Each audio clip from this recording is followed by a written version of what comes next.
Now let's compare that to the first 15 days of March so far in 2021 with regards to the GTA real estate market.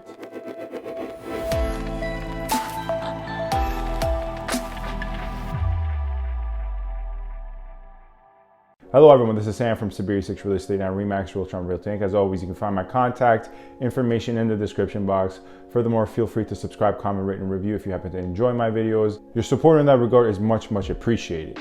Anyways, let's get to the topic of today's video, which is comparing the first 15 days of sales data in February to the first 15 days of March in terms of detached properties. After we go through the numbers, I'm going to actually have a few bits of analysis based upon the numbers that I'm going to provide you on the larger scale, how I see the market looking into spring and what buyers and sellers should take away from this. First, let's look at Richmond Hill. Let's start right there.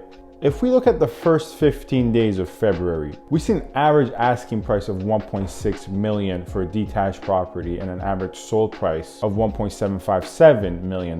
This is based on 76 transactions. We see that in Richmond Hill, the average asking price was actually dropped to $1.44. So a lot of numbers all over the place.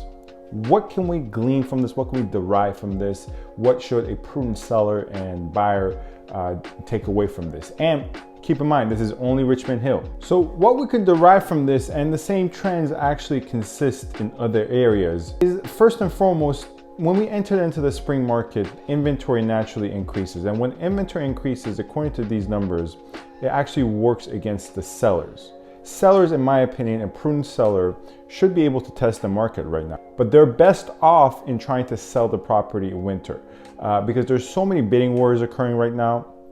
And that's actually what we see from the average asking and average sold price as well, wherein the average asking price was higher in February, so was the average sold price. And the reason the average asking price is lower right now compared to February is because the bidding war was extended a little bit further on average, where they would start bidding at a lower price. And when we look at the average sold price, properties are still selling above asking, so it is still a very seller and hot friendly market. However, the average sold price has dropped month over month, period over period.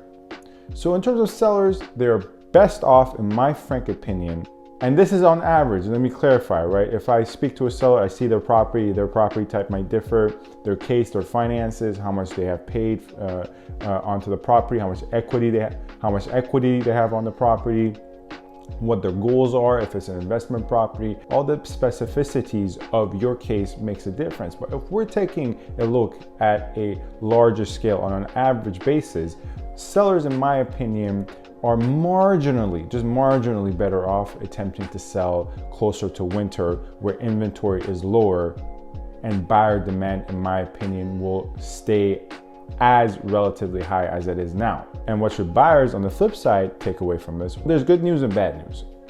First, the bad news. In my opinion, buyers are not going to be working with a position of leverage in either time period. And as a result, buyers will most likely continue to enter into bidding wars and overpay in certain areas for properties in order to win bidding wars, or keep losing out on bidding wars due to high competition. So in neither case do I see it being a buyer-friendly situation whatsoever. However, if you're asking me which is the lesser of two evils, I think within the next 3 months, next 4 months, that is going to be the lesser of two evils for buyers. And this is specifically with regards to detached properties. So condominiums are their own entire different story.